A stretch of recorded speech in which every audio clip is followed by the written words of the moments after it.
Deacon, is that you? Like the disguise? It's Wastelander camo. This is my pile of garbage, asshole. Back off. Good, right? You're lucky I didn't do one of my face swaps, too.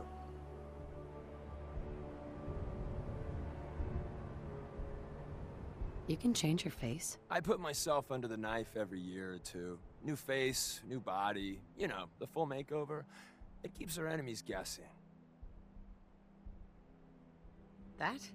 Not much of a disguise. A disguise is more than a wig and some lice-ridden clothes. You'd be surprised how far I've gotten with the right attitude and a clipboard. But about the job. The railroad's only recently been using the Old North Church. Our old base was underneath the Slocum's Joe. We had a pretty sweet setup until the Institute found us. Yeah, that's great. So what are we doing here? The survivors didn't have time to grab anything. So we're getting something important we had to leave behind. Let's find it then. We gotta do one thing first. We got a tourist nearby. He or she has information on the base. So let's pump him for information before we dive in. For now, I'll take point. So I'm looking for rail signs. Symbols we use to send messages to each other. If you like that, we got signs and countersigns, dead drops, even a secret handshake. Alright, maybe the handshake never got on. Anyway, the tourist should have a trail left for us. Here we go. Rail sign. The arrow in the center indicates a direction. So our tourist is up ahead. Let's keep going. See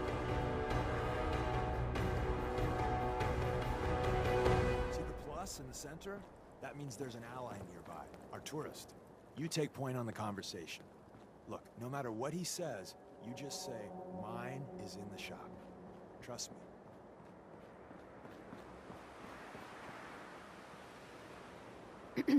Once your friend gets here, how about we have a chat, huh? Hey. Oh, thank God. You have a Geiger counter? You have a goddamn Geiger counter? Mine is in the shop. Who the hell is he? HQ said they were sending one agent, not two. Sorry, I'm new. She's just showing me the ropes. All right. The wall is my witness. I thought I was dead. It's about goddamn time you headquarters bastards got here.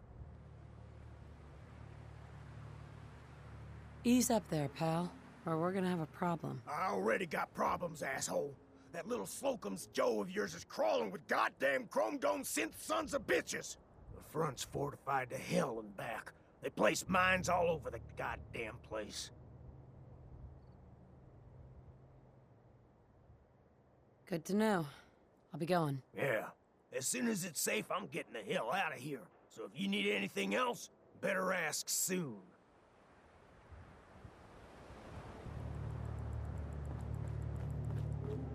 Well, isn't Ricky just a ray of sunshine?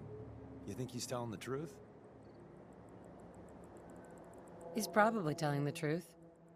But you never know. I agree. Odds are good we can take him at face value. First rule in this business is never go against your gut.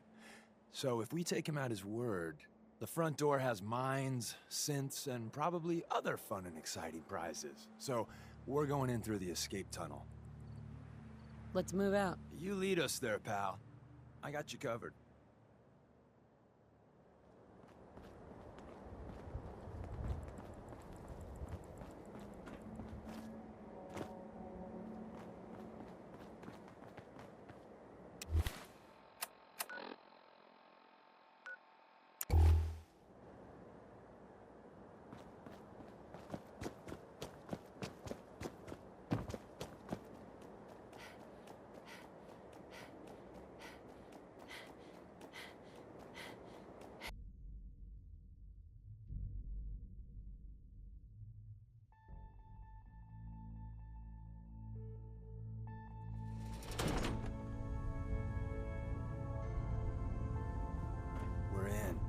Back entrance is safer, but be ready for Gen 1s and 2s. So it's time.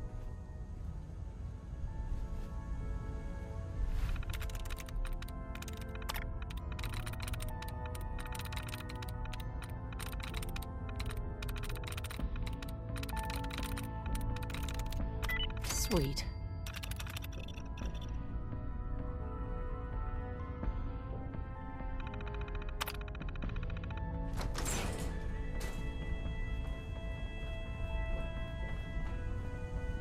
Someone left a rail sign here. This one. Hostile sensor reading detected.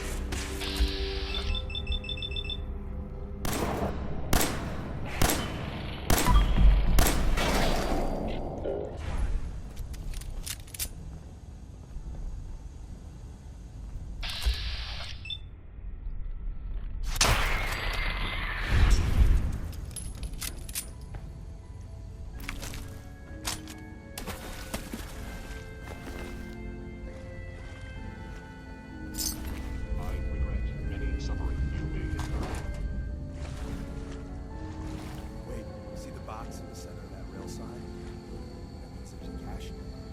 Looks like Maven. It would appear my target has disappeared. Look around. They managed to turn on the defenses. Slow the coursers down, but hey, probably saved some lives. I don't think you've ever.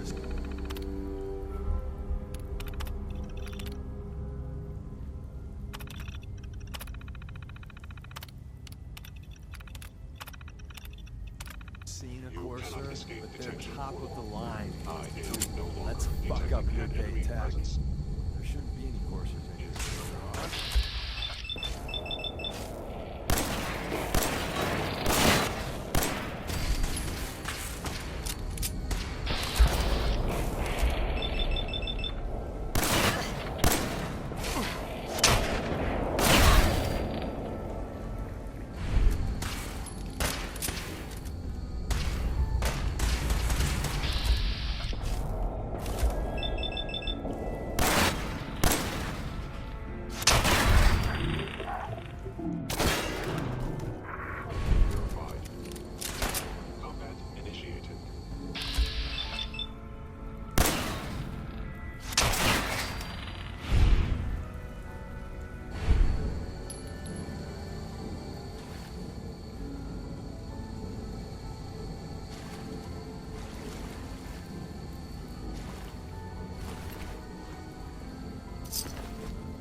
Another active terminal.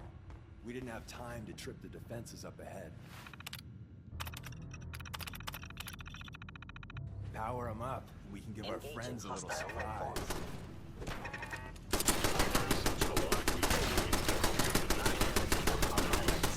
Engaging critically damaged. Repair impossible.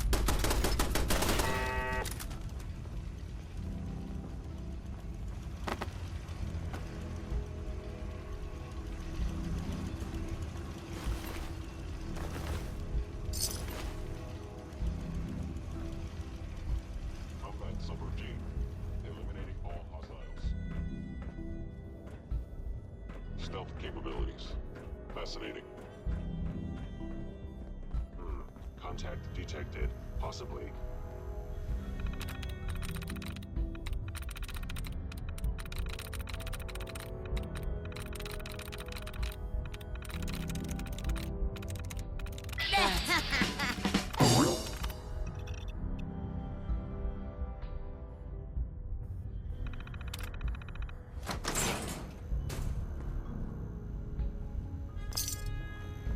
You must be terminated.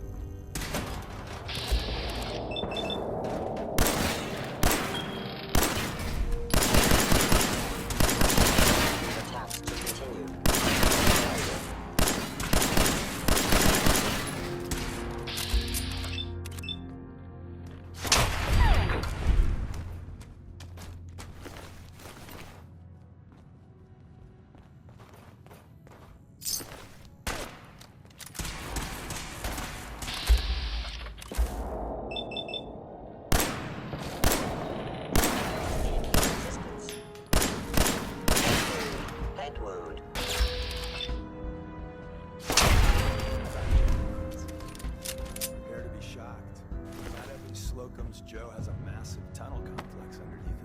We're entering a secret Defense Intelligence Agency research lab, a place that never officially existed.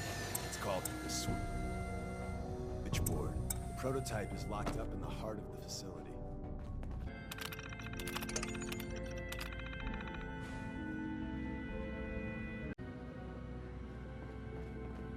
By order of the Institute must be destroyed.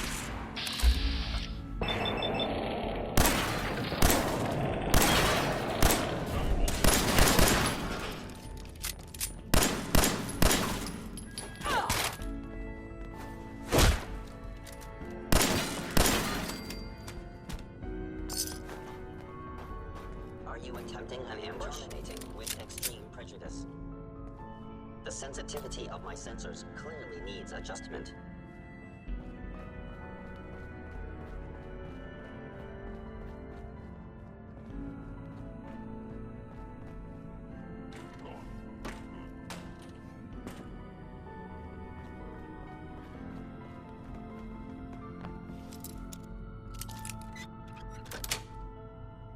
That's it.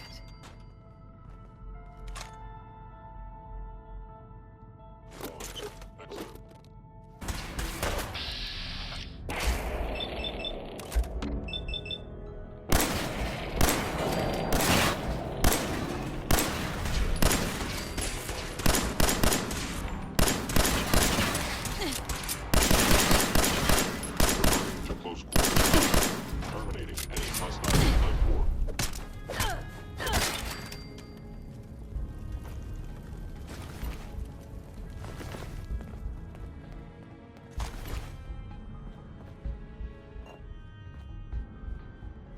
Where's that playbook? Carrington, Stanley, Salus Grote, Suprema Lex. Hope it says me.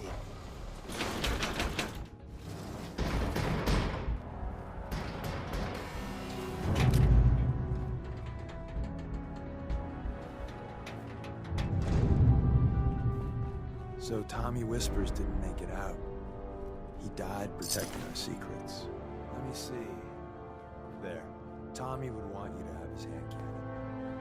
Don't let it size for you. Hell yeah.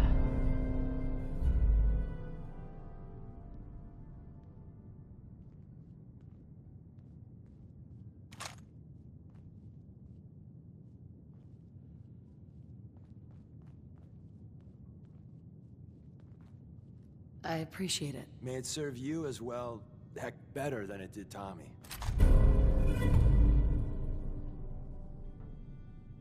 Grab Carrington's prototype. You turn that over to Desdemona, and she'll have to let you into our merry band.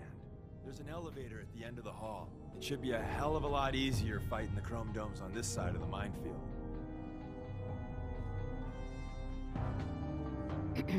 We're in. The back entrance is safer, but be ready for Gen 1s and 2s. So it's time you learn why we're here. We're retrieving a prototype developed by our good Dr. Carrington. Let's find a prototype then. Together with you?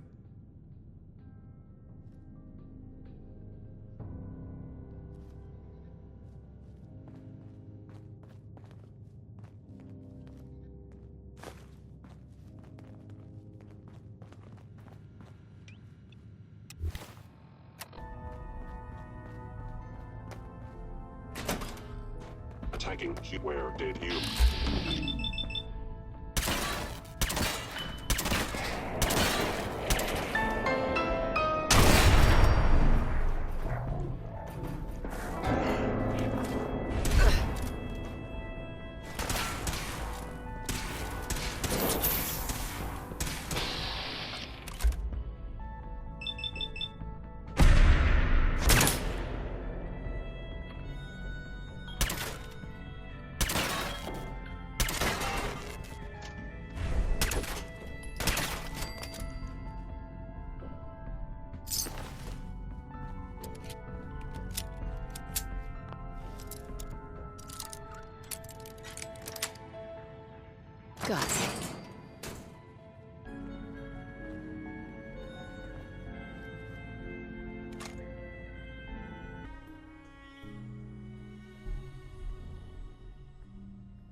new girl patched me up, put me on her shoulder, and blasted her way through the rest of the complex. Synths everywhere. Carrying you the whole time? Amazing, right? That's one word for it.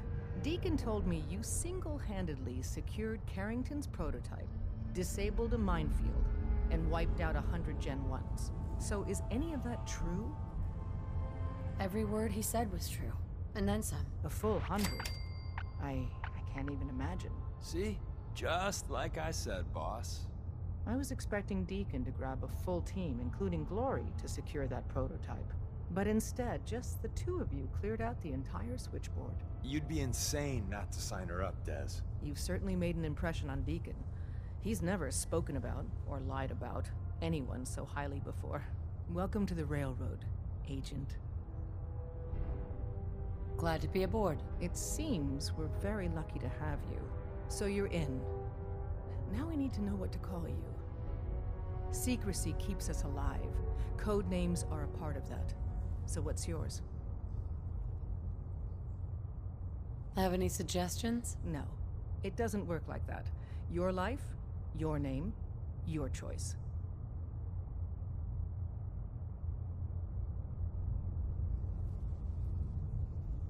Call me Whisper. After Tommy? Or... Either way, that's very fitting. Your first official order is to deliver Dr. Carrington his prototype and see if he can use another pair of hands. But first, it's time to meet the rest of the gang. The location of our HQ is one of our most tightly guarded secrets, so be careful coming in or out. You never can tell when you're being watched.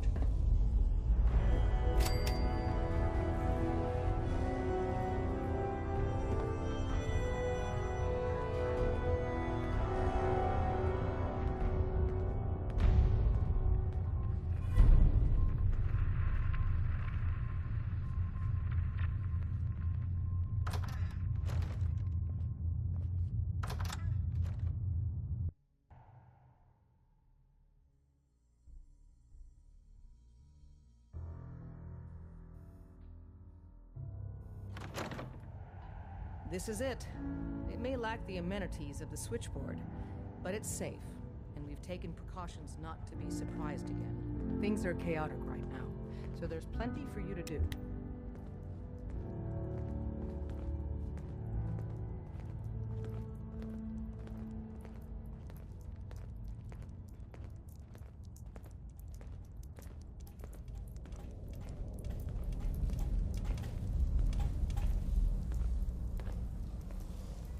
Listen up, everyone. This is Whisper. She did the switchboard op with Deacon. She's a full agent, effective immediately. I'm counting on each of you to show her the ropes. Feel free to welcome her aboard. That is all. Sorry, Tinker Tom's got me doing... something. It's not an easy road you've chosen, but you're never alone in this.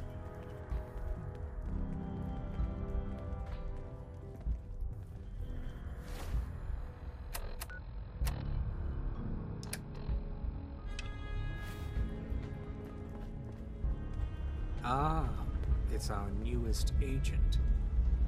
Desdemona told me to give you this. An extraordinary feat to recover this, but that's hardly the point. Without a lick of training, and us knowing hardly anything about you, Des has invited you to join HQ. It would have been nice if she had consulted with her second-in-command. But what's done is done. Since you're here now, we might as well put you to work. Tell me what you need, Doc. One of our field agents, Old Man Stockton, needs help with a runaway synth, H222. So headquarters, as always, puts out the fires that others can't be bothered to put out themselves. Paranoid old bat won't even tell us the problem. He insists that we get our intel from a dead drop. Sounds like an important mission. It is. After Switchboard, we're so short-handed I have little choice but to throw you into the deep end. The dead drop is a mailbox with a rail sign on it. It's a common means of communication for us, so keep an eye out for them. When you make contact with Stockton, he won't give you the time of day unless you give him the proper countersign. The current sign is, do you have a Geiger counter? And the counter is, mine is in the shop. Please tell me Deacon taught you that at least. You can trust me with this. I'll get it done. You sound rather convincing, actually. Stockton is a prominent businessman. The dead drop will be near there. Use the escape tunnel in the back to get there quicker.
Hello.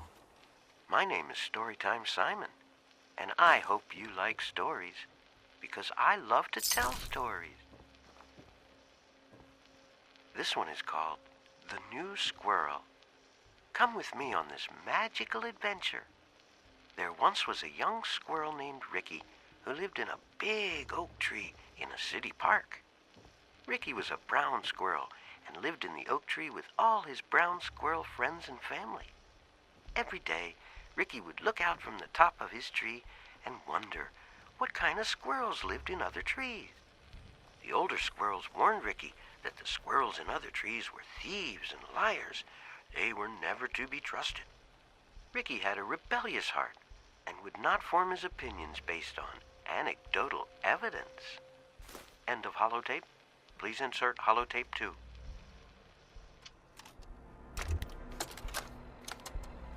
Storytime Simon here. Welcome back. And here it is, part 2 of The New Squirrel. One night, a red squirrel appeared at the bottom of Ricky's oak tree and woke Ricky and his family. "Oh, please help me," said the red squirrel. "I am lost and have nowhere to go." The elders were quick to turn the red squirrel away, but Ricky scurried down the trunk of his tree and stood firm next to the red squirrel. He yelled up at the elder squirrels. How could you turn him away? Just because he's from another tree? He needs our help. Affected by Ricky's assuredness and determination, the elders agreed to take in the red squirrel. The red squirrel thanked Ricky for standing up for him. "You won't regret this," he said.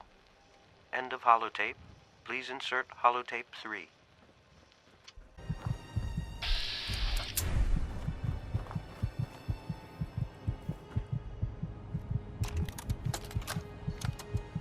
Storytime Simon here with the exciting conclusion to The New Squirrel. "Tomorrow we can get to know each other and become best friends," said Ricky to the red squirrel. The red squirrel made a sound that Ricky took for agreement, and the two squirrels curled up to sleep. Later that night, Ricky woke up to the sound of leaves rustling in the oak tree. He looked around. The red squirrel was gone. Ricky surveyed the landscape below and saw a pack of glowing eyes approaching the base of his tree. Cats! Ricky heard a voice from a nearby tree. It was the red squirrel. "I'm sorry," he said. "They were following me and I couldn't bring them to my tree. They would have eaten my family." As the cats ascended the tree and began to devour Ricky's friends and family, Ricky reflected on his decisions. His last words were, "I really wish I would have trusted my elders." The end. Perfect.